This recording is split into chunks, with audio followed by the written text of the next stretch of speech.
Chhota Udepur one વિભાગની appeal, જંગલમાં દવ ન લગાવો, પર્યાવરણને ગંભીર નુકસાન.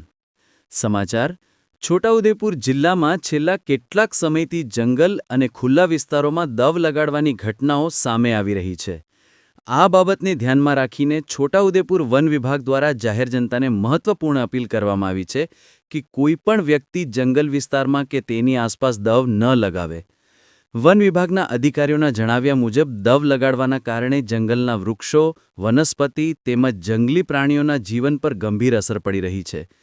દવના ધુમાડા અને આગના કારણે પર્યાવરણનું સંતુલન બગડે છે અને અનેક નિર્દોષ પ્રાણીઓનું જીવન જોખમમાં મુકાઈ જાય છે. અધિકારીઓએ વધુમાં જણાવ્યું હતું કે દવના કારણે જમીનની ઉપજ ક્ષમતા પણ ઘટે છે અને કુદરતી સંપત્તિને મોટું નુકસાન થાય છે. તેથી દરેક નાગરિકની ફરજ છે કે તેઓ પર્યાવરણનું રક્ષણ કરે અને આવી પ્રવૃત્તિઓથી દૂર રહે. વન વિભાગ દ્વારા સ્થાનિક લોકોને પણ અપીલ કરવામાં આવી છે કે જો ક્યાંય દવ લગાડવાની ઘટના નજરે પડે તો તરત જ વન વિભાગને જાણ કરે. યલગાર ન્યૂઝ છોટાઉદેપુર, સત્યની લડત, જનતાની અવાજ. બિંદાસ ન્યૂઝ, સીધી વાત. છોટાઉદેપુરની ધડકન. અહેવાલ: ઇમરાન મિર્ઝા, છોટાઉદેપુર.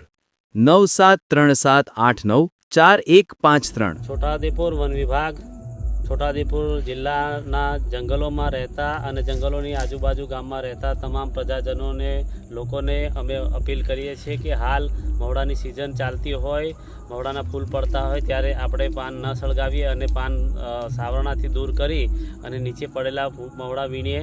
જ્યારે દવ સળગે છે ત્યારે અસંખ્ય જીવ, વન્યજીવ અને વન્યજીવોમાંથી જે બચ્ચાઓ હોય છે અને વનસ્પતિઓ છે, ઔષધિઓ છે એ બળીને રાખ થઈ જતી હોય છે. ત્યારે આ તમામ પ્રજાજનોને મારી જાહેર અપીલ છે કે આ દવ ન લગાવે.